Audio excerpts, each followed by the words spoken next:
Hello everybody, my name is Ben and this is Uncharted X. I wanted to make a short addendum to my Serapeum series, as I've been working on a new set of mini documentaries that are focused on South American ancient sites, and that's taking a little bit longer than I'd hoped to get properly researched and prepared. I do have a little announcement to make as well, and related to that, I wanted to put together a little something on why this underground construction in the Saqqara region of Egypt is actually named the Serapeum. When you name something or you label something, it's a powerful action, as labels can intuitively speak towards function. A good example of this is the effort to label the pyramids as tombs, despite no mummies having ever been found in them or much in the way of any convincing evidence whatsoever that they actually were tombs. However, ask anybody, and this is likely what they'll tell you, that they were tombs, and in most cases people will tell you that based on nothing more than the power of the label itself. Labeling and naming something or someone is a very effective persuasion tool that works quite well on human beings. I'm sure Scott Adams would agree. Today we use labeling for all sorts of things, from political movements to people to concepts. We do this in order to predispose others in a specific direction, as labels can almost unconsciously plant a subversive idea, and then your mind automatically connects or associates that idea with that thing or person or concept that's labeled. It's just human nature, it's how our brains work. I'm sure we can all think of a few of these labels and examples of how they're used in modern times. If you need some examples, just go onto Twitter. Its character limitation effectively eliminates the nuance of real discourse. You almost are required to label things to be effective on Twitter. Or you could just go and read some news headlines. Effective labeling has become a sport or some high art form at this point in mainstream media and in social media. Not to mention politics, so I won't. In any case, my little announcement. So this Sunday night, the 26th of May, 2019, I'm going to be a guest on a program called The Other Side of Midnight, which is an extremely popular long-form radio and internet streaming show. This show has a long and excellent list of well-known people that have been guests on it previously. I'm frankly honoured to be offered an opportunity to join that list and to sit down and have a conversation, one that I hope will be of some interest to the listeners. So if you're interested in catching that, it'll be live on Sunday night and in the show's regular time slot, which is 9 p.m. to 12 midnight Pacific Standard Time, or 12 a.m. to 3 a.m. Eastern. You can find all the ways to listen to it live or to stream it or download it afterwards on the show's website, which is theothersideofmidnight.com. Just click on the How to Listen section. So I was in one of the planning meetings for this radio show and we were discussing topics. I was talking with the show's host and producer, Tim, and we ended up talking about the actual naming of the Serapeum, and I realized that I had actually cut that topic out of my videos. I think the audio for that part of the talk was really rough. I was messing around with SD cards or batteries or something, and I think I was just cursing into the microphone at some various gadget. It's just one of the many joys of trying to do video production. But based on my discussion with Tim, I thought it might be nice to briefly cover that here, as I think the naming of the site explains a lot of the preconceptions about it, and also explains why so many people just readily accept the site's function just based on the label that we give it in modern times. The word Serapeum is not unique to this particular place. In fact, there are many ancient Serapeums located around the world, and we use similar terms like mausoleum to loosely describe things like tombs. It comes to mind quite readily that a Serapeum, a mausoleum, is a tomb. Specifically, Serapeum refers to a temple or a place that is dedicated to Serapis. And Serapis was a Greco-Egyptian deity who was created from a combination of aspects from both Osiris and Apis, who were both older Egyptian gods. Serapis was not a god of the traditional Egyptian faith, but rather a syncretic construction or creation from the Ptolemaic Greek times, which was the Middle Kingdom period in Egypt, roughly around 300 BC. Worshipping Serapis is exactly what I think the Greeks and the Egyptians were doing down here in these tunnels in the Serapeum in that time period around 300 BC, because that's precisely what they wrote onto one of the boxes.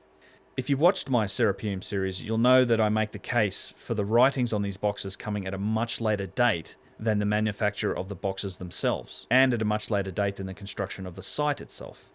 This is primarily due to the evident and obviously different levels of technology that were employed in the making of the writing versus the technology used to make the box itself. This gap in capability between the writing and the manufacture of the object extends to many of the precision artifacts from ancient Egypt, be they slabs, statues, or boxes. The writing simply doesn't match the object itself, and you really cannot reliably date it that way. And I think that is certainly the case for what we see here in the Serapeum. The writing simply does not match the objects or the construction of the site itself, and we can't really date the entire place by what somebody wrote on one of the boxes. Here's Yusuf talking a little bit about this. As I mentioned, the audio is a bit tough to catch in places. I've subtitled it as best I can. There are evidence that this site was once renovated in the ancient times. And the evidence is in the stones. The stones that they used it to renovate has glyphs from previous era. So clearly it was renovated probably in the site period, and that's when they started to use it as the Apis bull. And of course the tomb of the Apis bull, the whole thing was understood through the writings that existed. Only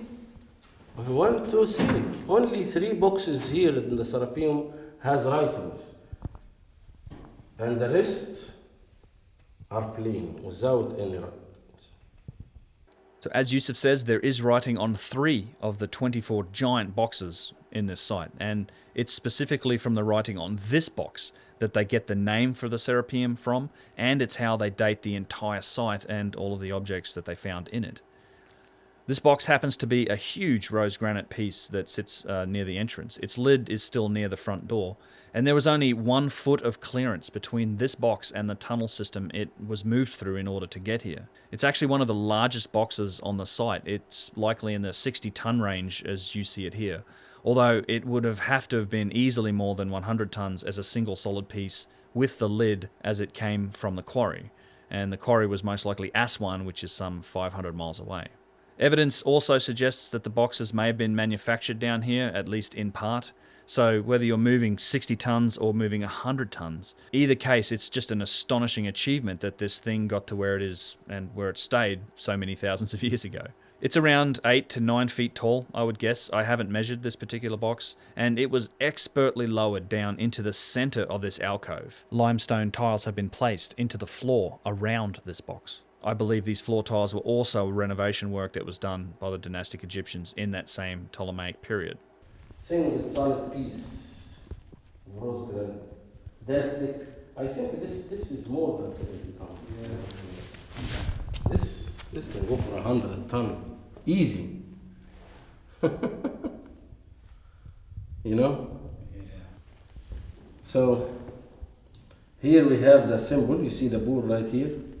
And you have the symbol hip, and you have the symbol Uzir. The symbol hip is the one that you see the rope coming down, and the angle, and the gate. And then the bull, and then Uzir is the symbol of the eye, and the chair, and the figure of a seated man.